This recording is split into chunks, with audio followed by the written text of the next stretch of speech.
এরা হচ্ছে 5G। এই 5G আর 2G এর আবার তফাৎ আছে, কি জানেন? 5G কারা বুঝতে পারেননি না?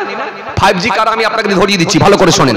5G এর এই দিকে চুলগুলো দেখবেন ফাঁকা, কথা বুঝতে পারেন না। বলছে 5G এর এই দিকে চুলগুলো পুরো ফাঁকা আর ওপরটা ঢাকা, মাঝখানটা ফাটা, নাম দিয়েছে বাটি, বুক চাবড়ে বলছে খাঁটি। এরা হচ্ছে কানে পড়েছে দুল, নাকে পড়েছে ফুল, হাতে পড়েছে বালা, বলছে তোরা সব আমার কাছ থেকে পালা। প্যান্ট পড়েছে একটা ফাটা, এই কোমর থেকে নিচে পর্যন্ত পুরোটাই ফাটা আর চাকা চাকা চাকা চাকা দাগ। পাগলা কুকুর যদি পড়ে যায় ফার্স্টে ওকেই ঘেউ ঘেউ করে তাড়াবে। এরা হচ্ছে 5G, বিরাট স্পিরিট। বিরাট স্পিড বলতে কেমন জানেন? আপনাকে যদি জেরক্স সেন্টার থেকে বলা হয় কাগজটা জেরক্স করে এসে অমুক জায়গায় পৌঁছাও, আপনি কি করবেন? প্যান্ট পরবেন, পাঞ্জাবি পরবেন, পরে আগে কাগজটা নিয়ে যাবেন জেরক্সের দোকানে, কোনো সাইবার ক্যাফে নিয়ে যাবেন, নিয়ে গিয়ে জেরক্স করবেন, জেরক্স করে নিয়ে এসে ওখান থেকে নিয়ে এসে আবার প্যান্ট পরবেন, পরে পলিথিনের মধ্যে ভরবেন, ভরে সেই জায়গায় নিয়ে যাবেন। তার মানে এক দুপুর কেটে যাবে। আর এরা কি করবে জানেন? এরা ঝটাস করে তুলবে আর ফটাস করে পাঠিয়ে দেবে, তার মানে হোয়াটসঅ্যাপে পৌঁছে যাবে। এরা হচ্ছে 5G, বিরাট স্পিড। এবার আমরা আসেন সালামের সূচনা কবে থেকে সালাম এলো। চলুন সালাম কবে থেকে এলো এইবার আমরা দেখে নিই। সালামের শুরু কবে থেকে, সালাম কোথা থেকে এলো? মনে রাখবেন একটা লম্বা হাদিস এসেছে, এই হাদিসটা হযরতে আবু হুরায়রা রাদিয়াল্লাহু তাআলা আনহু থেকে বর্ণিত হাদিস। এই হাদিসের মধ্যে রাসূল করিম সাল্লাল্লাহু আলাইহি ওয়াসাল্লাম বলেছেন, এটাও হযরতে আবু হুরায়রা থেকে বর্ণিত হাদিস। আন আবি হুরায়রা রাদিয়াল্লাহু তাআলা আনহু قال قال رسول الله صلى الله عليه وسلم خلق الله آدم على صورته طوله 60 ذراعا فلما خلقه قال اذهب فسلم على أولئك نفر وهم نفر من الملائكة جلوس فاستمع ما يحيونك فإنها تحيتك وتحيي ذريتك فذهب فقال السلام عليكم فقالوا السلام عليكم ورحمة الله। এরপরে হাদিসের আরো কিছুটা অংশ আছে, অনেকটা বড় লম্বা হাদিস, এই হাদিসটাও কিন্তু হযরতে আবু হুরায়রা রাদিয়াল্লাহু তাআলা আনহু থেকে বর্ণিত হাদিস। এই হাদিসের মধ্যে কি এসেছে? রাসূল করিম সাল্লাল্লাহু আলাইহি ওয়াসাল্লাম বলছেন আল্লাহ পাক রব্বুল আলামিন যখন হযরতে আদম আসলামকে সৃষ্টি করলেন, আদম আসলামকে বানানোর পর আদম আসলামের নিজ আকৃতিতে আল্লাহ পাক আদমকে তৈরি করলেন। আদমকে বানানোর পর আল্লাহ রব্বুল আলামিন 60 হাত লম্বা করেছিলেন। কত লম্বা?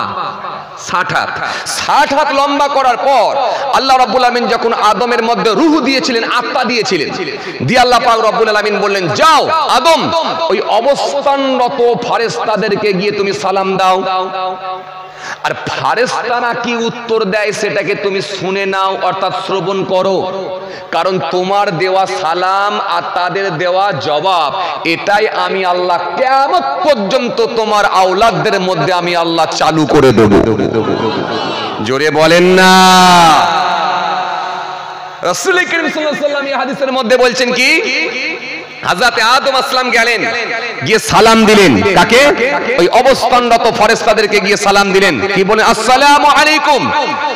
ফেরেশতারা বলেন ওয়া আলাইকুম আসসালাম ওয়া রাহমাতুল্লাহ। এই ওয়া রাহমাতুল্লাহ কথাটা বৃদ্ধি পাওয়ার জন্য, বাড়িয়ে দেওয়ার জন্য আমার আল্লাহ এত খুশি হয়ে গেছেন, জান্নাতীদেরকেও আমার আল্লাহ 60 হাত লম্বা করে আল্লাহ জান্নাতে প্রবেশ করার অনুমতি দিয়ে দেবেন। আরো জোরে বলেন, আরো জোরে বলেন। হে তরুণিয়া নওজওয়ান জামাকেরা, হে আমার মুরব্বিয়ানেরা, বাবারা শুনে রেখে দিন বাবা, বাবারা জেনে রেখে দিন বাবা, কিতাবের মধ্যে পাওয়া যায় আমার আপনার নবী নূর নবী হাবিবুল্লাহ নবী জনাবে মুহাম্মদ রাসূলুল্লাহ সাল্লাল্লাহু আলাইহি ওয়াসাল্লাম নবী আমার সুন্দর করে জানিয়ে দিলেন এই ওয়া রাহমাতুল্লাহ কথাটা বৃদ্ধি পাওয়ার কারণেতে আমার আল্লাহ পাক রব্বুল আলামিন 60 হাত লম্বা করে জান্নাতি ব্যক্তিগুলোকে জান্নাতে প্রবেশ করার অনুমতি দিয়ে দেবে। আরো জোরে বলেন, আরো জোরে বলেন। নবী আমার সুন্দর করে জানালেন হযরত আদম আসলামকে আমার আল্লাহ 60 হাত লম্বা করেছিলেন, তখন থেকে ক্রমাগতভাবে হ্রাস পেতে লাগলো, কমতে লাগলো, কমতে লাগলো, কমতে লাগলো, কমতে কমতে কমতে কমতে কমতে কমতে কমতে এখন আমরা 3.5 হাতে এসে পৌঁছে গেছি। এই জন্য আজকের মাহফিলে সব থেকে বেশি যিনি লম্বা মানুষ তিনি হবেন 3.5 হাত, আর আজকের মাহফিলে সব থেকে যিনি ছোট মানুষ তিনিও হবেন কিন্তু 3.5 হাত, নাকি না 1.5 হাত। এই জন্য এই মাহফিলের সব থেকে লম্বা মানুষ কাকে আমি ধরবো? লম্বা মানুষ আমার চোখে কিন্তু ঠেকছে না, বুঝতে পারছি না। তবে সামনের দিকে একটা ভাইকে আমি দেখতে পাচ্ছি, ইনিও কিন্তু লম্বা কম না। চলুন এই চাদরওয়ালা ভাই কি ধরে চলি, আমার চাদরওয়ালা ভাই কি মনে করুন ধরে নেন। আজকের মাহফিলের সব থেকে বেশি লম্বা হলো চাদরওয়ালা ভাই। উনি যদি 3.5 হাত হয়, তাহলে আজকের মাহফিলের সব থেকে ছোট মানুষ যিনি মনে করুন এই বাচ্চাটাকে ধরি, তাহলে উনি হবেন কত? 1.5 হাত। 1.5 হাত কেন? ওর হাতে আল্লাহু আকবার। তাহলে হাদিস মিলে গেছে, আমার নবী সুন্দর করে জানিয়েছে। তাহলে বাচ্চাটা হয়ে গেছে 3.5 হাত, আর উনিও হলেন 3.5 হাত। এজন্য 60 হাত লম্বা করে আদম আসলামকে আল্লাহ বানিয়েছেন। তখন থেকে ক্রমাগতভাবে হ্রাস পেতে লাগলো, কমতে লাগলো। এখন কমতে কমতে কমতে কমতে কমতে কমতে 3.5 হাতে এসে আমরা পৌঁছে গেছি। এরপরে আরো কমবে নাকি আমি জানি না, আল্লাহু আলাম, তিনি ভালো জানেন। তবে আমার নবী সুন্দর করে জানালেন ও রাহমাতুল্লাহ কথাটা বৃদ্ধি পাওয়ার জন্য, বাড়িয়ে দেওয়ার জন্য। আল্লাহ রাব্বুল আলামিন যখন জান্নাতি ব্যক্তিগুলোকে জান্নাতে দেবেন, তখন ওই জান্নাতি ব্যক্তিগুলোকে 60 হাত লম্বা করি জান্নাতে পাঠিয়ে দেবে। জোরে বলেন, আরো জোরে বলেন। তাহলে তখনও 60 হাত লম্বা। আবার জান্নাতে যখন যাবে তখনও কিন্তু 60 হাত লম্বা। মাঝখানে কমতে কমতে 3.5 হাত, এরপরে আরো কমবে নাকি জানি না। কিন্তু মনে রাখবেন বাবাজি, আমার ভাইরা, জান্নাতি ব্যক্তিগুলোকে আল্লাহ 60 হাত লম্বা করে পাঠাবে। আসেন এখান থেকে। তাহলে আমরা কি পেলাম? পৃথিবীর সর্বপ্রথম কে সালাম দিয়েছিল? কথা কয় না। কে সালাম দিয়েছিল? পৃথিবীর সর্বপ্রথম কে সালাম দিয়েছিল? আদম আসলাম। কাকে দিয়েছিল? ফারেস্তাদেরকে দিয়েছিল। Correct answer. তাহলে সালাম কবে থেকে এসেছে বুঝতে পারছেন? কথা বুঝতে পারেন? বুঝতে পারছেন? এখন এই কথাকে সামনে রেখে আপনাদেরকে আমি একটুখানি বোঝানোর জন্য বলি। কিছু মানুষ যারা বলে যে ইসলাম ধর্ম নাকি 3 দিনের ধর্ম, কিছু মানুষ বলে না আমাদের ধর্মটা খুব প্রাচীন ধর্ম, ইসলাম ধর্মর বয়স কত? মাত্র তো 1400 বছর। কথা কয় বলে না কিছু লোক, মাত্র 1400 বছর 1500 বছর আগের ধর্ম, হযরত মুহাম্মদ সাল্লাল্লাহু আলাইহি ওয়াসাল্লাম থেকে এসেছে ইসলাম ধর্ম। এরকম কিছু লোক আছে না? নাই বলে কি বলে না? বলে। আমি তাদেরকে বলি ভাই শোনেন, ইসলাম ধর্ম হযরত মুহাম্মদ সাল্লাল্লাহু আলাইহি ওয়াসাল্লাম থেকে আসেনি, বরং আপনি যদি পিছিয়ে যান, যত নবী আম্বিয়া সালামদেরকে আল্লাহ পাঠিয়েছিলেন সবাই কিন্তু আমার আল্লাহর কথাই প্রচার করার জন্য এসেছিলেন। সুতরাং আপনি যদি পিছিয়ে যান, বাবা আদম আসলাম থেকে ইসলাম ধর্মকে আল্লাহ কবুল করে নিয়েছেন। তখন পৃথিবীতে কোনো ধর্ম আসেনি, একমাত্র ইসলাম ধর্মকে আল্লাহ কবুল করেছেন। তাই কোরআনের মধ্যে আল্লাহ পাক স্পষ্ট ঘোষণা দিয়েছেন, কি বলেছেন? ইন্নাদ দীনা ইনদাল্লাহিল ইসলাম। আল্লাহ পাক 3 পারা 11 পৃষ্ঠার মধ্যে বললেন ইন্নাদ দীনা ইনদাল্লাহিল ইসলাম। আল্লাহ বলছে আমার কাছে মনোনীত ধর্ম, শ্রেষ্ঠ ধর্ম সেটা হলো ইসলাম ধর্ম। সেই ইসলাম ধর্ম এসেছে কবে থেকে? হযরত আদম আসলাম থেকে। কারণ সালামের প্রথা কবে থেকে চালু? হযরত আদম আসলাম থেকে। বরং তারও যদি আরো পিছিয়ে যান, আরো পূর্বে যান, আরো ব্যাকে যান, আমি কিতাব থেকে পেয়েছি হযরত আদম আসলামকে বানানোর আরো 2000 বছর আগে আল্লাহ পাক খুশি হয়ে গিয়ে পৃথিবীর জমিনে ফারেস্তাদেরকে দিয়ে কাবা ঘর নির্মাণ করার অনুমতি দিয়েছিলেন। জোরে বলতে হবে, আরো জোরে বলে। তাহলে কাবা ঘরের জন্ম কবে থেকে, কাবা ঘর কবে বানানো হলো, কাবা ঘর কবে তৈরি করা হলো, বাড়িতে গিয়ে একবার হিসাব করে দেখবেন, বাড়িতে গিয়ে একবার হিসাব করে দেখবেন যে কাবা ঘর তাহলে আসলে বয়স কত। হযরত আদম আসলাম পর্যন্ত হিসাব করে যাবেন, তার পেছনে আরো 2000 বছর পেছনে যাবেন, তখন কাবা ঘরকে আমার আল্লাহ, যখন কিচ্ছু নেই তখন কাবা ঘরকে আমার আল্লাহ ফেরেশতাদেরকে দিয়ে কাবা ঘর নির্মাণ করার অনুমতি দিয়ে দিয়েছিলেন। একটু জোরে বলেন, জোরে বলেন। পরে কাবা বাইতুল্লাহ আবার সংস্কার করা হয়েছে। ইব্রাহিম খলিলুল্লাহর নাম আপনারা শুনেছেন, কাবা ঘর সংস্কার করেছিলেন। এই রকম নবী আম্বিয়া সালামদেরকে আল্লাহ পাক কাবা ঘর সংস্কার করিয়ে নিয়েছেন, কিন্তু কাবা ঘর তৈরি করেছিলেন ফেরেশতাদেরকে দিয়ে। আল্লাহ রাব্বুল আলামিন পৃথিবীতে কাবা বাইতুল্লাহ বানানোর অনুমতি দিলেন, দিয়ে বললেন পৃথিবীর জমিনে আমার বান্দা বান্দীদেরকে আমি আল্লাহ বানাবো, তারা আসবে এই ঘর তওয়াফ করবে। আর এই ঘরের সোজাসুজি উপরে আরেকটা ঘর বানানো হবে, যে ঘরটা হবে বাইতুল মামুর, আসমানে থাকবে বাইতুল মামুর, সেখানে ফেরেশতারা তওয়াফ করবে। পৃথিবীর জমিনে বান্দা বান্দীরা তওয়াফ করবে, আর আসমানে ফেরেশতারা তওয়াফ করবে। আরো জোরে, আরো জোরে। তাহলে ইসলাম ধর্ম কবে থেকে এসেছে আপনি একবার বলুন। হযরত মুসা কালিমুল্লাহ তিনিও দ্বীনের দাওয়াত দিয়েছেন, ঈসা রূহুল্লাহ তিনিও দ্বীনের দাওয়াত দিয়েছেন, ইব্রাহিম খলিলুল্লাহ তিনিও দ্বীনের দাওয়াত দিয়েছেন, সুলাইমান আলাইহিস সালাম দ্বীনের দাওয়াত দিয়েছেন, হযরতে দাউদ আসলাম দ্বীনের দাওয়াত দিয়েছেন, হযরতে জাকারিয়া আসলাম দাওয়াত দিয়েছেন। সবাই একাধিক নবী আম্বিয়া সালাম, হাজার হাজার নয় বরং লাখো লাখো নবী আম্বিয়া সালামদেরকে আল্লাহ পাঠিয়েছিলেন দ্বীনের প্রচার প্রসার করার জন্য। কিন্তু হযরত মুহাম্মদ সাল্লাল্লাহু আলাইহি ওয়াসাল্লামকে আল্লাহ শেষে পাঠিয়েছিলেন। হযরত মুহাম্মদ সাল্লাল্লাহু আলাইহি ওয়াসাল্লামকে দিয়ে আল্লাহ দ্বীনকে পরিপূর্ণ করে দিয়েছেন, কারণ হযরত মুহাম্মদ সাল্লাল্লাহু আলাইহি ওয়াসাল্লামকে দিয়ে আল্লাহ চূড়ান্ত ফয়সালা আল্লাহ করে দিয়েছেন। কিয়ামত পর্যন্ত আর সংশোধন সংযোজন হবে না, কোনো কাটছাঁট হবে না। হযরত মুহাম্মদ সাল্লাল্লাহু আলাইহি ওয়াসাল্লামকে দিয়ে আমার আল্লাহ বললেন, হাবিব আপনি জানিয়ে দেন আমি আল্লাহ আপনার দ্বারাই দ্বীনকে পরিপূর্ণ করে দিয়েছি। আরো জোরে বলেন না, আরো জোরে বলেন না। আল-ইয়াওমা আকমালতু লাকুম দীনাকুম ওয়া আতমামতু আলাইকুম নি'মাতি ওয়া রাদিতু লাকুমুল ইসলাম দ্বীন। আল্লাহ কোরআনের মধ্যে জানিয়ে দিলেন, হাবিব আপনি বলে দেন দ্বীনকে আমি আল্লাহ আপনার দ্বারাই কিয়ামত পর্যন্ত আমি আল্লাহ পরিপূর্ণ করে দিয়েছি। নবী বিদায় হজে ভাষণ দিতে গিয়ে বলেছেন, সাহাবীরা আমাকে আমার আল্লাহ কবুল করে নিয়েছে, আর আমার দ্বারাই আমার আল্লাহ দ্বীনকে পরিপূর্ণ করে দিয়েছে। চূড়ান্ত ফয়সালা হয়েছিল হযরত মুহাম্মদ সাল্লাল্লাহু আলাইহি ওয়াসাল্লাম থেকে নিয়ে, কিন্তু তার আগে কিছু সংশোধন সংযোজন হয়েছে, পরিস্থিতির পরিপ্রেক্ষিতে কিছু কাটছাঁট হয়েছে। তা বলে ইসলাম এসেছে বাবা আদম থেকে। ইসলাম কিন্তু হযরত মুহাম্মদ সাল্লাল্লাহু আলাইহি ওয়াসাল্লাম থেকে আসেনি, বরং অনেক পূর্বে, হাজার হাজার বছর পূর্বে আল্লাহ ইসলাম ধর্মকে কবুল করে নিয়েছে। কথা বুঝে যাচ্ছে কিছু? তাহলে হযরত মুহাম্মদ সাল্লাল্লাহু আলাইহি ওয়াসাল্লামকে দিয়ে আল্লাহ চূড়ান্ত ফয়সালা করে দিয়েছিলেন। চূড়ান্ত ফয়সালা কেমন?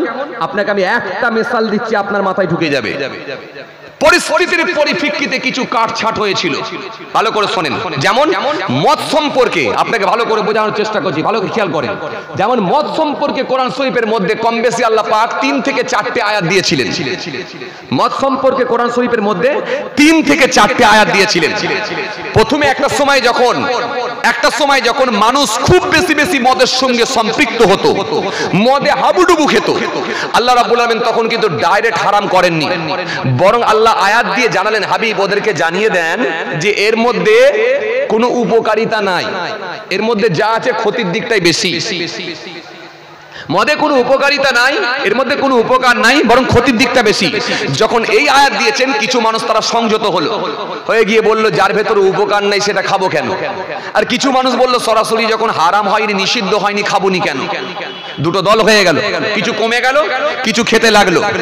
এরপর আল্লাহ রাব্বুল আলামিন আর একটা আয়াত দিলেন, দিয়ে বলে কি বললেন? তোমরা নেশাগ্রস্ত অবস্থায় নামাজের নিকটবর্তী হইও না। লা তাকরাবুস সালাহ ওয়া আনতুম সুকারা। তোমরা নেশাগ্রস্ত অবস্থায় নামাজের নিকটবর্তী হইও না। কিছু মানুষ তারা বলল যে জিনিসটা খেলে নামাজের নিকটবর্তী হতে বারণ করা হচ্ছে, সুতরাং সেটা খাবোই না, বন্ধ। কিছু মানুষ তারা বলল, যদি নামাজের টাইমে শুধুমাত্র নামাজের নিকটবর্তী হতে বারণ করা হয়েছে, হারাম তো হয়নি, সুতরাং তাহলে অন্য টাইমে খাবো। লম্বা টাইম একটা বের করে নাও, কোন টাইমটা খাওয়ার জন্য বেটার টাইম? বেটার টাইম কোনটা দেখো, খুঁজে বের করো। খুঁজে একটা টাইম বের করে নিল, সেই টাইমের মধ্যে তারা খেয়ে নিয়ে মদ খেয়ে ফ্ল্যাট হয়ে গেল। নামাজের টাইমটা বাদ দিয়ে দিয়ে বাকি টাইমে খাবো। কথা শুনছেন কিছু? তাহলে ধাপে ধাপে এসেছে। শেষে আমার আল্লাহ কি বললেন? আবার একটা আয়াত দিলেন, দিয়ে বললেন কি? ইন্নামাল খামরু ওয়াল মাইসিরু ওয়াল আনসাবু ওয়াল আযলাম রিজসুম মিন আমালিশ শায়তান। আল্লাহ বলে মদ, জুয়া, মূর্তি আর ভাগ্য নির্ধারণ করা, তীর, লটারি, এগুলো সব হলো শয়তান বৈধ কাজ। এগুলো তোমাদের জন্য হারাম করে দেওয়া হলো। যখন আল্লাহ রাব্বুল আলামিন শেষ আয়াত দিলেন, দিয়ে হারাম করে দিলেন, এই হারামের আয়াতটা কিন্তু হযরত মুহাম্মদ সাল্লাল্লাহু আলাইহি ওয়াসাল্লামের আমলতি আল্লাহ সেই সময়তে দিয়েছিলেন, দিয়ে চূড়ান্ত ফায়সালা করে দিলেন যে কিয়ামত পর্যন্ত আর মদ কিন্তু কখনো হালাল হতে পারে না। তাহলে এই হারাম আর হালাল যা হয়েছে সব হযরত মুহাম্মদ সাল্লাল্লাহু আলাইহি ওয়াসাল্লামকে দিয়ে আল্লাহ চূড়ান্ত ফায়সালা করে দিয়েছেন। তাহলে চূড়ান্ত ফায়সালাটা হয়েছে যেটা হযরত মুহাম্মদ সাল্লাল্লাহু আলাইহি ওয়াসাল্লাম থেকে। কিন্তু তার পূর্বে ভালো করে শুনেন, ইসলাম কিন্তু হযরত মুহাম্মদ সাল্লাল্লাহু আলাইহি ওয়াসাল্লাম থেকে আসেনি, বরং হযরত মুহাম্মদ সাল্লাল্লাহু আলাইহি ওয়াসাল্লাম থেকে নয়, বাবা আদম আসলাম থেকে আল্লাহ রাব্বুল আলামিন ইসলামকে কবুল করে নিয়েছেন। বরং তারও পূর্বে কাবা ঘরের বয়স আল্লাহ ইচ্ছা করে, আল্লাহ ভালো জানেন, হয়তো তার আগেও আল্লাহ রাব্বুল আলামিন ইসলাম ধর্মকে মনোনীত করে নিয়েছিলেন। আসেন চলুন, আমি খালি ছোট ছোট করে টাচ করব, যে কটা পয়েন্ট বলেছি একটা একটা করে বলে দেবো, ভালো করে শোনেন। তাহলে আমরা এখান থেকে পেয়ে গেলাম হাদিস থেকে যে পৃথিবীর সর্বপ্রথম কে সালাম দিয়েছিল, কাকে দিয়েছিল, এটা আমাদের কাছে ক্লিয়ার হয়েছে। এবার আসেন, কে কাকে আগে সালাম দেবে? ধনী লোকেরা কি গরিব লোকেদেরকে আগে সালাম দেবে? না গরিব লোকেরা ধনী লোকেদেরকে আগে সালাম দেবে? বাচ্চারা কি বৃদ্ধ মানুষদেরকে আগে সালাম দেবে? না বৃদ্ধ মানুষেরা বাচ্চাদেরকে আগে সালাম দেবে? খুব ভালো করে শোনেন। বড় লোকেরা কি গরিব লোকেদেরকে আগে দেবে? না গরিবরা বড় লোকেদেরকে আগে দেবে? কে কাকে আগে সালাম দেবে? আসুন এবার আমরা একটু জেনে নিই। ভাইরা আমার, একটা হাদিস এসেছে, এই হাদিসের মধ্যে রাসূল করিম সাল্লাল্লাহু আলাইহি ওয়াসাল্লাম তিনি স্পষ্ট জানিয়ে দিয়েছেন। এই হাদিসটা আমার নবী বললেন, সুন্দর করে জানিয়ে দিলেন। এই হাদিসের মধ্যে, এই হাদিসটাও কিন্তু আবু হুরায়রা থেকে বর্ণিত হাদিস। আন আবি হুরায়রা রাদিয়াল্লাহু তাআলা আনহু قال قال رسول الله صلى الله عليه وسلم يسلم الصغير على الكبير والمرء على القائد والقليل على الكثير رواه البخاري। বুখারীর হাদিস। এই হাদিসের মধ্যে রাসূল করিম সাল্লাল্লাহু আলাইহি ওয়াসাল্লাম তিনটে কথা বলেছেন। কটা কথা? কটা কথা? একটু উত্তর দেন। কটা কথা? তিনটে কথা। এক নম্বরে আমার নবী বললেন, কি বললেন? আমার নবী তিনটে কথা বলেছেন। এর মধ্যে কি রাসূল বললেন কি? যে কম বয়সী ব্যক্তি বয়স্ক ব্যক্তিকে আগে সালাম দাও। তার মানে আজকের এই মাহফিলে সবথেকে বয়স্ক লোক কে আছে খুঁজে বের করা তো খুব মুশকিল। সব থেকে বয়স্ক লোক কে আছে খুঁজে বের করা তো খুব মুশকিল। ধরুন আমার সামনে একটা চাচা বসে আছেন, ইনিও মোটামুটি বয়স ভালোই হয়েছে, আমি যা দেখছি প্রায় 60-র উপরে তো আছি না। আমার ডান দিকে চাচা আছে, ইনিও কিন্তু ভালো বয়সের চাচা আছে, 82 বছর, 84, 83, আলহামদুলিল্লাহ 83 বছরের চাচাকে আমি সামনে পেয়েছি আমার ডান দিকে। চলুন আমি চাচাকে ধরি চলি। নবী এই হাদিসের মধ্যে কি বললেন? কম বয়সী ব্যক্তি বয়স্ক ব্যক্তিকে আগে সালাম দাও, চলমান ব্যক্তি বসে থাকা ব্যক্তিকে আগে সালাম দাও, আর কি কম সংখ্যক মানুষ বেশি সংখ্যক মানুষকে আগে সালাম দাও। তিনটে কথা। তার মধ্যে একটা কি ছিল? কম বয়সী ব্যক্তি বয়স্ক ব্যক্তিকে আগে সালাম দাও। তার মানে চাচা যদি 83 বছর হয়, এই চাচার ঊর্ধ্বে যদি আর কেউ না থাকে, তার মানে সবাই কিন্তু আমরা চাচাকে সালাম দেব, চাচা একাই কিন্তু উত্তর দেবে। হিসাব তাই হচ্ছে তো? কথা বলে না। হিসাব তাই তো? অঙ্ক তাই হচ্ছে তো?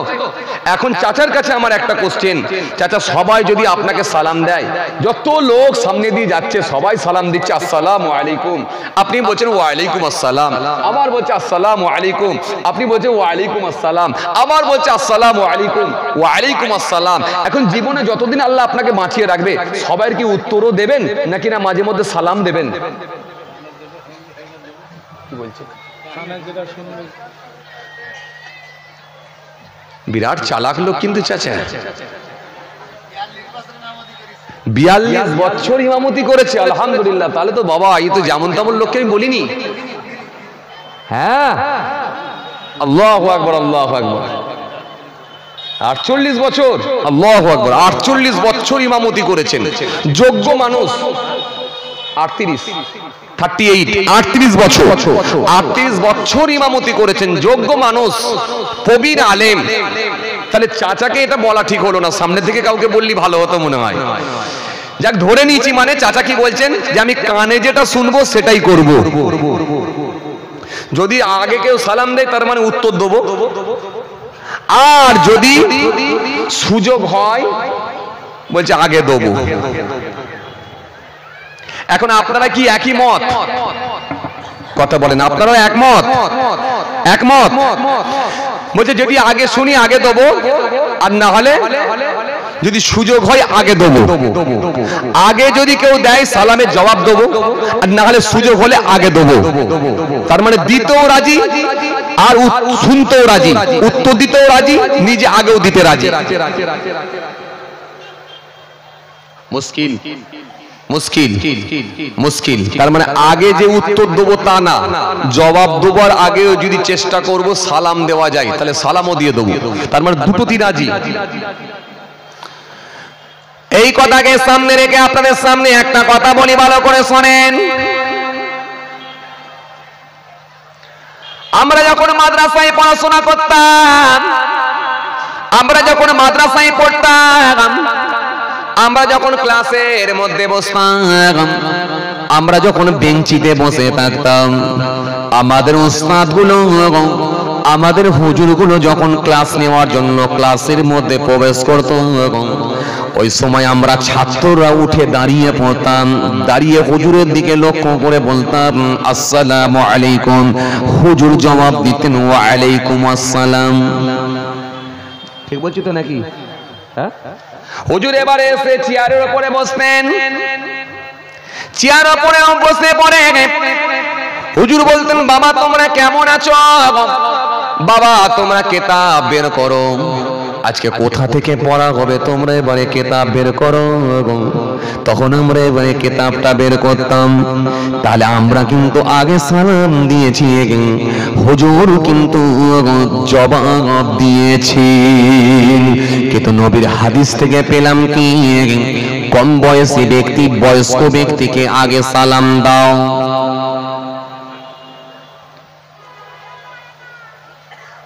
চলুন এই হাদিসকে সামনে রেখে আর একটা কথা বলি। রাসূল আমার আর একটা হাদিস দিয়েছেন, সুন্দর করে আমার নবী আবার হাদিস দিয়েছেন। আর একটা হাদিস পেয়ে গেলাম, এই হাদিসটাও কিন্তু হযরত আনাস থেকে বর্ণিত হাদিস। আন আনাসিন ক্বালা ইন্না রাসূলুল্লাহ সাল্লাল্লাহু আলাইহি ওয়াসাল্লাম মাররা আলা গিলমান ফাসাল্লামা আলাইহিম, মুত্তাফাকুন আলাইহি। এই হাদিসটা হলো বুখারী মুসলিমের হাদিস। এই হাদিসের মধ্যে কি পাওয়া যায়? আল্লাহ নবী একদিন রাস্তা দিয়ে হেঁটে হেঁটে যাচ্ছে, আল্লাহ নবী যখন হেঁটে হেঁটে যাচ্ছে, হেঁটে হেঁটে যাওয়ার পরে আবার নবী দেখতে পেলেন কতগুলো বাচ্চা খেলাধুলা করছে। আল্লাহ নবী ওই বাচ্চাগুলোর দিকে লক্ষ্য করে বাচ্চাগুলোর দিকে তাকিয়ে একবার সালাম দিলেন আসসালামু আলাইকুম। বাচ্চাগুলো বলল ওয়া আলাইকুম আসসালাম। তাহলে আগের হাদিস অনুযায়ী কে কাকে আগে সালাম দেওয়া দরকার ছিল? জোরে বলেন, জোরে বলেন। আগের হাদিস অনুযায়ী বাচ্চাদের আগে সালাম দেওয়া দরকার ছিল, কিন্তু তা না করে কে আগে সালাম দিল? জোরে বলেন। নবীজি আগে সালাম দিলেন, তার মানে কেন? এবার আসুন এই হাদিসকে সামনে রেখে একটু বাস্তবটা মিলিয়ে দিয়ে মাঝে মধ্যে কি আপনারা দেখেছেন, মাঝে মাঝে আমরা দেখতে পাই মসজিদের বারান্দায় কিছু ছোট বাচ্চারা দেখবেন বসে বসে বসে বসে বসে বসে দেখবেন কায়দা পড়ে, আরবি পড়ে। অনেক সময় দেখবেন মক্তবে ছোট বাচ্চারা দেখবেন কায়দা পড়ে, আরবি পড়ে, ইয়াসিন কোরআন পড়ে। ওই বাচ্চাগুলো হলো খুব জিরো জিরো বাচ্চা, যাদের বয়স হলো 3.5 বছর, 4 বছর, 5 বছর, 6 বছর করে বয়স। এই বাচ্চা বয়সের বাচ্চাগুলো, বাচ্চা বয়সের ছেলেগুলো যখন মক্তবের মধ্যে মসজিদের বারান্দায় যখন বসে বসে যখন কায়দা পড়ে, ওই সময় ইমাম সাহেব হুজুর কিংবা মক্তবের হুজুর যখন তাদেরকে পড়ানোর উদ্দেশ্যে যখন তাদের সামনে হাজির হয়ে যায়, তখন ওই হুজুরটা দেখবেন ওই বাচ্চাগুলোকে লক্ষ্য করে আগে সালাম দেয়, আসসালামু আলাইকুম। দেয় দেয় দেয় দেয় না? দেয়। তার মানে এই বাচ্চাগুলো হলো খুব ছোট ছোট বাচ্চা, এদের বয়স হলো 3.5 বছর, কারোর বয়স হলো 5 বছর, 5.5 বছর। এই বাচ্চাগুলোকে আগে সালাম দেওয়ার উদ্দেশ্য হলো বাচ্চাদেরকে শিক্ষা দেওয়ার জন্য আগে সালাম দেওয়া হয়। তার মানে ওখানে আমার নবী আগে সালাম দিয়েছিলেন। আমার নবী আগে দেওয়ার কারণ হলো এর ব্যাখ্যায় বলা হয়েছে আমার নবী ওই বাচ্চাগুলোকে সালাম দিয়েছিলেন শিক্ষা দেওয়ার জন্য। জোরে বলবেন না, আরো জোরে বলবেন না। তার মানে এখান থেকে প্রমাণ হলাম সালামের ক্ষেত্রে বাচ্চাদেরকেও আগে দেওয়া যেতে পারে, আবার বৃদ্ধ মানুষদেরকেও আগে দেওয়া যেতে পারে। সালামের ক্ষেত্রে যে যাকে আগে সুযোগ পাবে তাকে সালাম দিয়ে দেবেন। তার মানে এই হাদিসকে সামনে রেখে আমরা এটা বলতে পারি আমাদের ঘরের যে বাচ্চাগুলো আছে ছোট ছোট বাচ্চা, যে বাচ্চাগুলোর বয়স হলো 5.5 বছর, 6 বছর করে বয়স, আমরা বাপ যখন কাজে যাব বিভিন্ন রকম কর্মের ক্ষেত্রে যখন আমরা পৌঁছে যাব, তখন কর্মের যাওয়ার আগে আমাদের কাজে যাবার আগে আমরা বাচ্চাদেরকে লক্ষ্য করে একবার প্রথমে সালাম দেব, আসসালামু আলাইকুম। বাচ্চা বলবে ওয়া আলাইকুম আসসালাম। আবার কাজ থেকে ফিরে এসে বলবো আসসালামু আলাইকুম, বাচ্চা বলবে ওয়া আলাইকুম আসসালাম।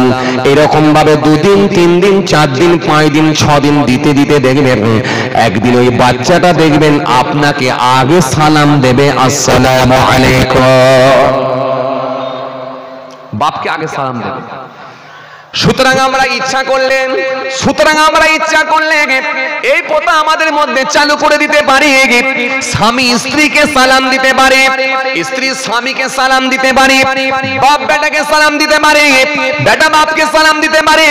এই সিস্টেমটা আমরা চালু করে দিতে পারি, কারণ সালামের কোনো বিকল্প নাই। সালাম যদি আপনি দেন মনে রাখবেন এটা আমার নবীর দেওয়া শিক্ষা। সুতরাং সালাম যদি আপনি দেন, আপনার বাড়িতে যদি বাচ্চাগুলোকে দেওয়ায় আপনার বিবিকে দেওয়া যদি অভ্যস্ত হন, আমার মনে হয় আজকে 100টা বাড়ির ভেতরে 80 থেকে 85টা বাড়িতে স্বামী স্ত্রী মনোমালিন্য হয়। আমার মনে হয় যদি সালাম দেওয়া সিস্টেম আমাদের প্রত্যেকটা বাড়িতে চালু করে দিতে পারি, আমার মনে হয় এক মুহূর্তে সমস্ত সমস্যার সমাধান হয়ে যেতে পারে একমাত্র সালামের ওসিলাতে।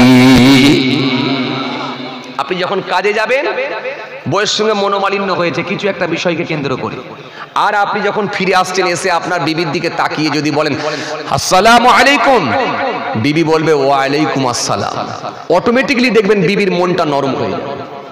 অটোমেটিক্যালি দেখবেন আপনার বিবির মনটা নরম হয়ে যাবে। এখন এই সিস্টেম তো আমাদের প্রত্যেকের বাড়িতে চালু নাই।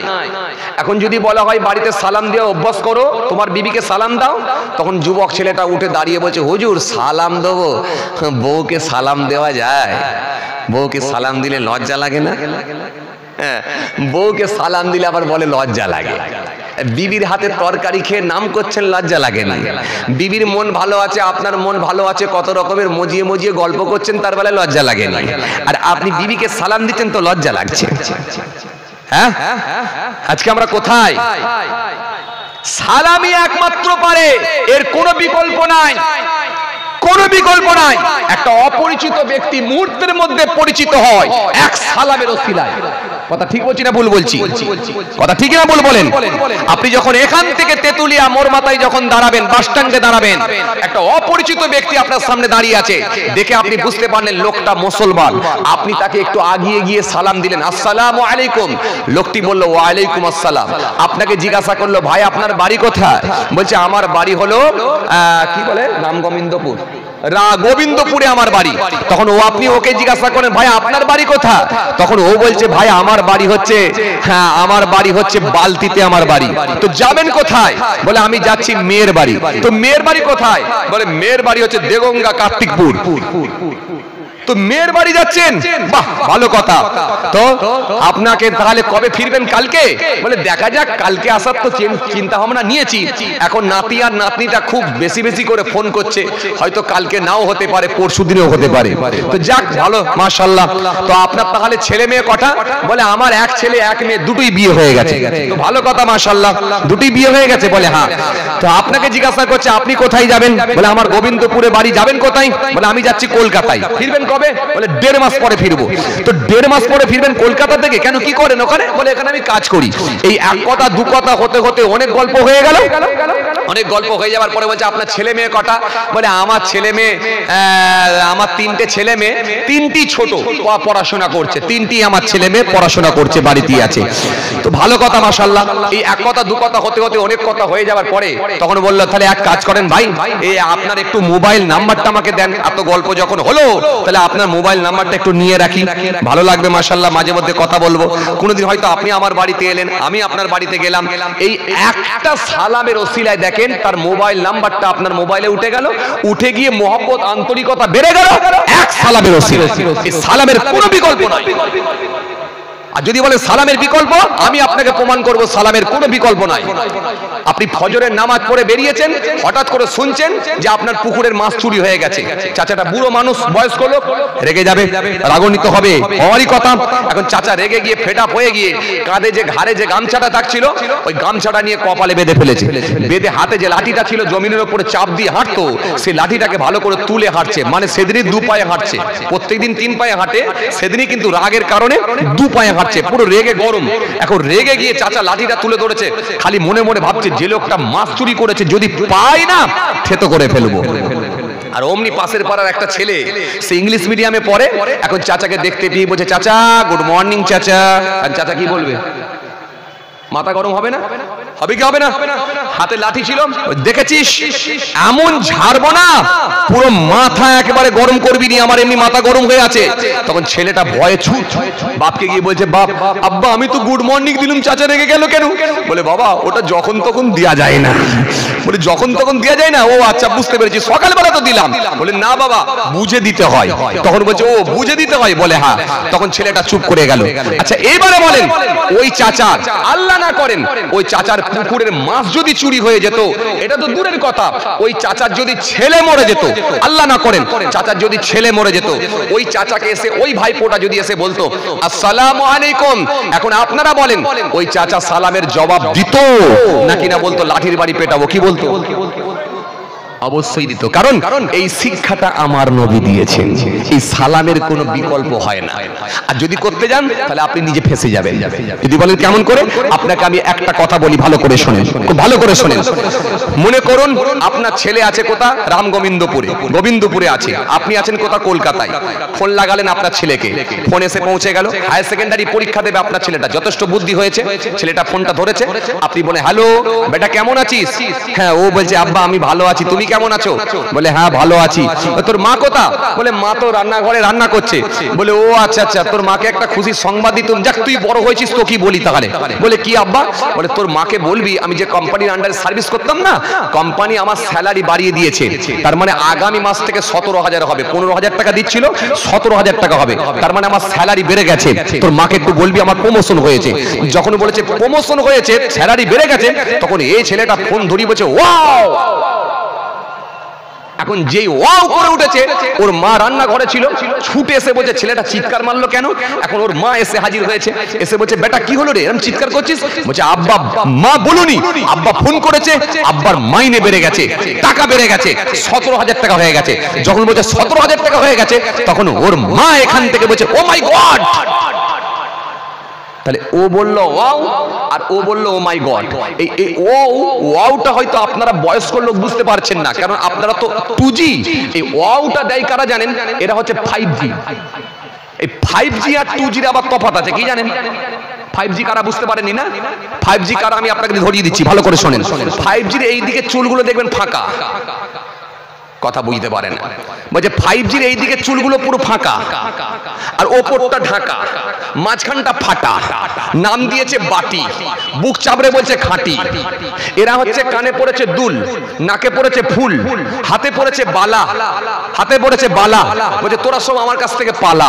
প্যান্ট পড়েছে একটা ফাটা, এই কোমর থেকে নিচে পর্যন্ত পুরোটাই ফাটা আর চাকা চাকা চাকা চাকা দাগ।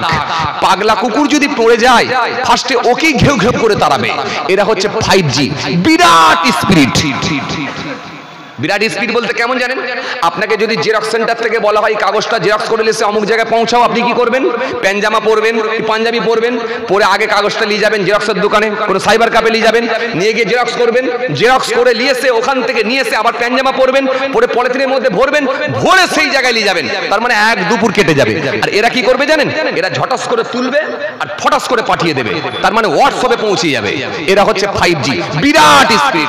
এরা হচ্ছে যখন কোনো খুশির সংবাদ পায় এরা তখন বলে ওয়াও, এরা বলে। এটা আপনারা বুঝতে পারবেন না। আর এটা কারা বলে? 5G ছেলেরা বলে, যুবকগুলো বলে, ওরা জানে। আর মাঝে মাঝে যখন করে যায় খালি আওয়াজ দিয়ে বলবে ও মাই গড, নাউযুবিল্লাহ মিন যালিক। ও মাই গড বলবেন না, বলবেন না, ও মাই গড বলবেন না। আল্লাহর ক্ষেত্রে গড বলা যায় না, আল্লাহর ক্ষেত্রে ঈশ্বর বলা যায় না, আল্লাহর ক্ষেত্রে ভগবান বলা যায় না, আল্লাহর ক্ষেত্রে উপরওয়ালা বলা যায় না। যার বহু বচন হয়, যার স্ত্রীলিঙ্গ হয়, এ কথা আল্লাহর ক্ষেত্রে ব্যবহার করা প্রযোজ্য নয়।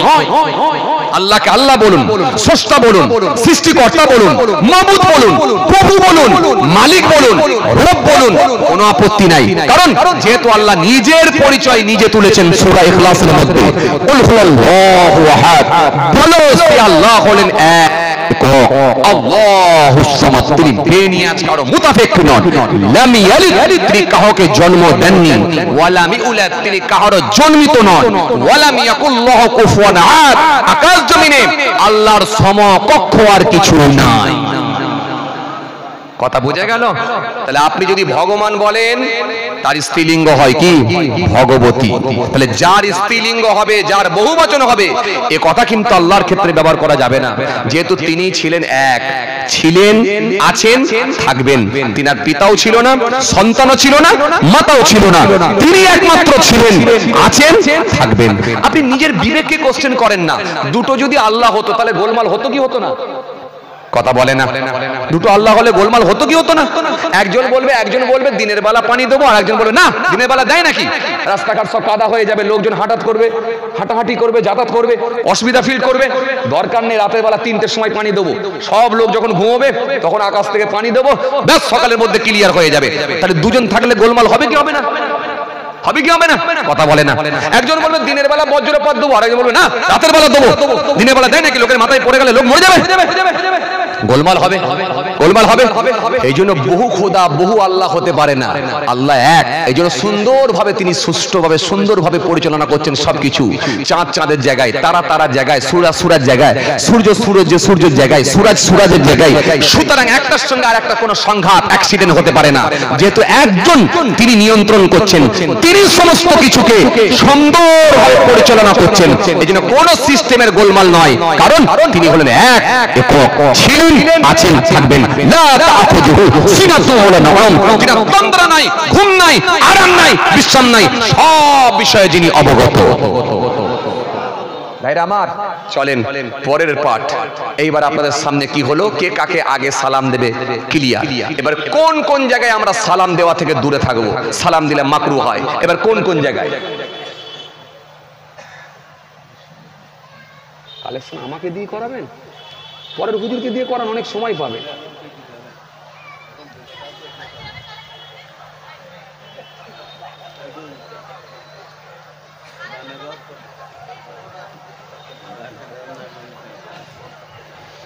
পরের হুজুরকে দিয়ে করা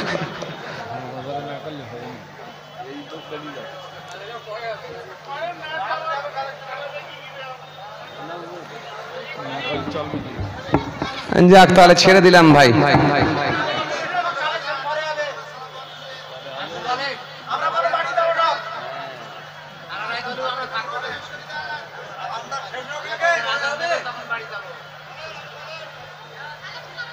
ইয়া আল্লাহ, চাকা অন্যদিকে ঘুরে যাচ্ছে মনে হচ্ছে। একবার তকবীর দেন না, আর তকবীর না, এ মন মতো হয়নি, নাহলে আবার তকবীর দেওয়া শুরু করব। তকবীর দেওয়া শুরু করব, কিন্তু প্রথমে সালাম মন মতো হয়নি বলে সালাম দেওয়া শুরু করেছি। মন মতো দিতে হবে, বললে হবে না। এই যে প্রথমে আপনারা মনের মতো সালামের জবাব দিলেন না বলে আমি রোজা নিয়ে আলোচনা করব বলে ঠিক করেছিলাম, কিন্তু পাটটা ঘুরিয়ে দিয়ে সালাম দিয়ে শুরু করলাম। কেন? ও মন মতো উত্তর হয়নি। চলেন একটু সবাই মিলে দেন নারায়ে তাকবীর। মাশাআল্লাহ, এত মানুষ আলহামদুলিল্লাহ, গোটা প্যান্ডেল ভর্তি মানুষ আলহামদুলিল্লাহ। একটু সবাই মিলে দেন নারায়ে তাকবীর, আওয়াজ দিয়ে দেন নারায়ে তাকবীর। এ তো এই দিনের বেলায় রোজা ছিলেন নাকি? এ তো যেন মনে হচ্ছে সে রোজাদার দিচ্ছে উত্তর। হ্যাঁ, নারায়ে তাকবীর, আল্লাহু আকবার, এ তো যেন মনে হচ্ছে রোজাদার লোকেরা দিচ্ছে। মানে রোজা তো এখনো শুরু হয়নি নাকি আপনারা শুরু করে ফেলেছেন? আলহামদুলিল্লাহ।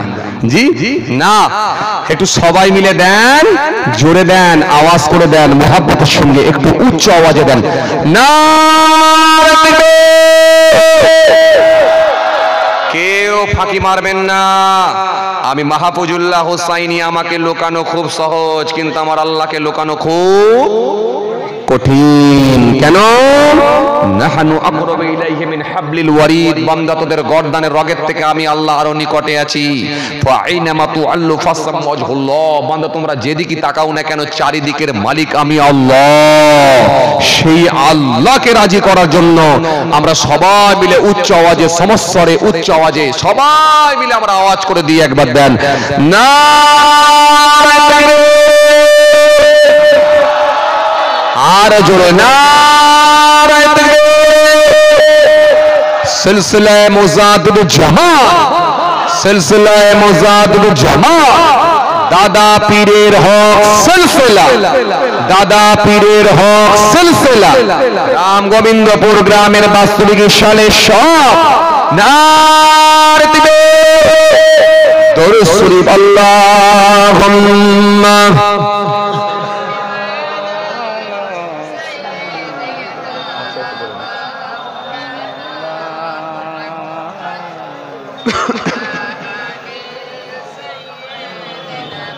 করে দেবো, চানা তুলে দেবো, একটু চানা তুলে দেবো। আর সময় নিয়ে যাবে না, আমি যাবো আবার অন্য জায়গায়। চলে আসেন, যদি নিতে হয় চলে আসেন, চলে আসেন। ওই চানা তুলতে হলে চলে আসেন। হ্যাঁ, যাই হোক, চলে আসেন, চলে আসেন। আমার ভাইরা একটু অনুরোধ করেছেন, যাক আল্লাহ যদি ফের কোন সুযোগ দেয় ইনশাআল্লাহ বাকিটা আলোচনা করা যাবে। চলে আসেন, চলে আসেন, খাতারে চলে আসেন।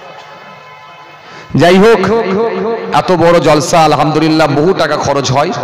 আমি জাস্ট খালি একটু অন্তত রান্নার সরঞ্জামটা একটু তুলে দিই। আসেন, আপনারাই বলেন ফার্স্ট কে দেবেন? আপনারা তো দান দেন, দান দেন বলি তো এত বড় মাহফিল হয়। কি কথা ঠিক কি না ভুল বলেন? আলহামদুলিল্লাহ, আপনাদেরকে আর দান সম্পর্কে যে বেশি শেখাতে হবে, জানাতে হবে এমন ব্যাপার না, আপনারা সকলেই আলহামদুলিল্লাহ জানেন। কারণ কোরআন স্পষ্ট ঘোষণা দিয়েছে, ইয়ামহাকুল্লাহু রিবা ওয়া ইরবিস সাদাকা আল্লাহু ইউহিব্বু কুল্লা কাফারিন আফিম। আল্লাহ স্পষ্ট কোরআনের মধ্যে ঘোষণা দিয়েছেন। জি, দান সম্পর্কে একাধিক আল্লাহ কোরআনের আয়াত দিয়েছেন। তো সুতরাং আজকের মাহফিলে আপনারা কে আছেন ফার্স্ট বলেন। কেউ উঠাউঠি করবেন না, পরিবেশ খারাপ করবেন না। এতক্ষণ আপনারা বসেছিলেন আলহামদুলিল্লাহ। চলুন, পরে হুজুর আছে, আবার আলোচনা হবে। ভাইরা, আমার ভাইরা বড় আশা করে বলেছেন, তাই একটু আপনাদেরকে বললাম। আসেন, এই মাহফিল থেকে বলেন আগামী বছরের জন্য ফার্স্ট কে দেবেন বলেন দেখি ইনশাআল্লাহ। এক বস্তা 25 কিলো চাল কে দিতে পারবেন? কারণ যে দেবেন আমার আল্লাহ তার উপরে বড় খুশি হয়ে যাবেন, বড় সন্তুষ্ট হয়ে যাবেন। কারণ দানকারীকে আমার আল্লাহ বড় ভালোবাসেন। আমরা প্রত্যেকেই মারা যাব, সবাই কবরে চলে যাব। আমাদের ময় মুরব্বীরা যেমন চলে গেছে, আমরাও চলে যাব। আমাদের কথা মনে করো, আমাদের আওলাদরা তারাও কিন্তু এরকম ভাবে দান দেবেন। ভাই আপনারা বলেন সর্বপ্রথম কে আছেন? মাশাআল্লাহ, লেখেন। কই খাতা কই? হাই দেখো, কমিটি কই?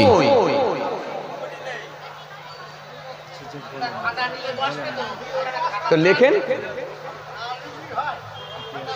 আতিয়া সর্দার, আতিয়ার সর্দার সাহেব, আতিয়ার চাচা, তিনি 1 বস্তা চাল দেবেন। আর একজন সামনে থেকে এখানে ওখানে কি আসে ভাই?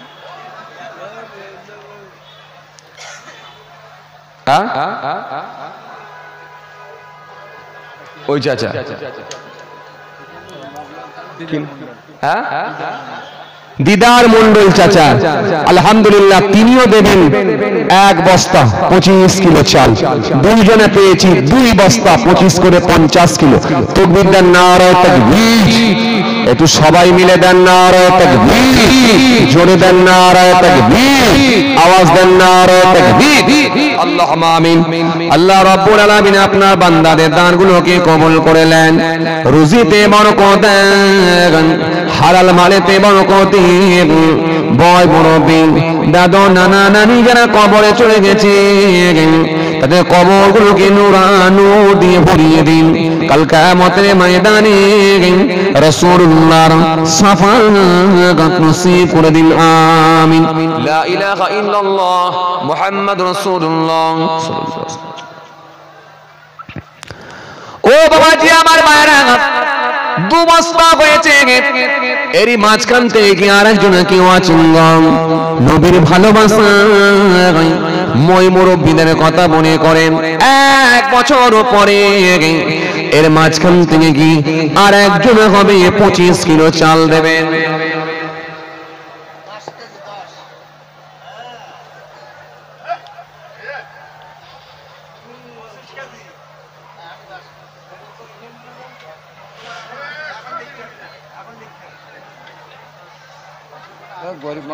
আচ্ছা ঠিক আছে, মাশাআল্লাহ, লিখে রাখতে 10 কিলো দিচ্ছে উনি মহব্বতে। আচ্ছা, এর ভেতর থেকে আর একজন কেউ আছে 25 কিলো দেবেন। কত টাকা, কত পয়সা, কত দিকে চলে যায়? ওইখান থেকে একজন লেখেন, ওইখান থেকে। কই কমিটি একজন থাকবেন তো এখানে, নামটা বলে দেবেন। ওই দেখেন, কি নাম? আমিরুল মনিলা ভাই, তিনিও দেবেন 25 কিলো চাল। এর মাঝখান থেকে আর একজন কেউ আছে আল্লাহ রাস্তে বলতে পারেন, আর একজন কেউ আছে নাকি 25 কিলো চাল। জীবনে কত টাকা, কত পয়সা, কত দিকে চলে যায়। আজ মরে গেলে কাল 2 দিন হয়ে যাবে ভাই, পরশু দিন আর কোনো খবর থাকবে না। এর ভিতর থেকে কি আর একজন আছেন 25 কিলো চাল দিতে পারেন? কি নাম? কাবিরুল মোল্লা, কামিরুল মোল্লা। হ্যাঁ না না, ওইখান থেকে, ওইখান থেকে কামিরুল মোল্লা, মাশাআল্লাহ, তিনিও 25 কিলো চাল। আলহামদুলিল্লাহ, আলহামদুলিল্লাহ, আলহামদুলিল্লাহ। 3টে হয়ে গেছে, আলহামদুলিল্লাহ। আচ্ছা, আর একটা কেউ বলেন। ওইখান থেকে এক চাচা লেখেন, ওই দেখেন, ওইখান থেকে একটা চাচা, সাত্তার দালাল, আলহামদুলিল্লাহ, তিনিও 25 কিলো চাল। আলহামদুলিল্লাহ, আল্লাহ কবুল করেন। তাকবীর দেন, নারায়ে তাকবীর। আরো জোরে দেন, নারায়ে তাকবীর। আরো জোরে দেন, নারায়ে তাকবীর। ভালো আছেন মাশাআল্লাহ, আপনার সঙ্গে সেই দেখা হয়েছিল।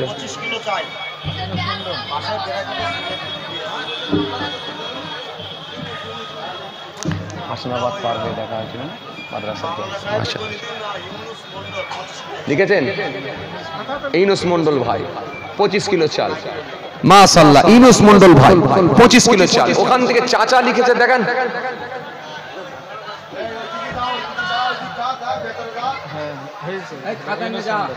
হয়েছে, ওনার নাম হয়েছে। মাশাআল্লাহ, মাশাআল্লাহ, আলহামদুলিল্লাহ, আলহামদুলিল্লাহ, চাল হলো। আচ্ছা, আলু কেউ বলতে পারবেন? 1 বস্তা আলু।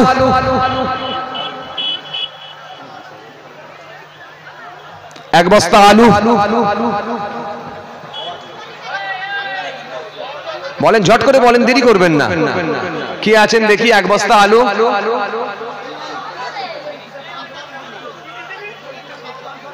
সাত্তার মন্ডল সাহেব, 1 বস্তা আলু।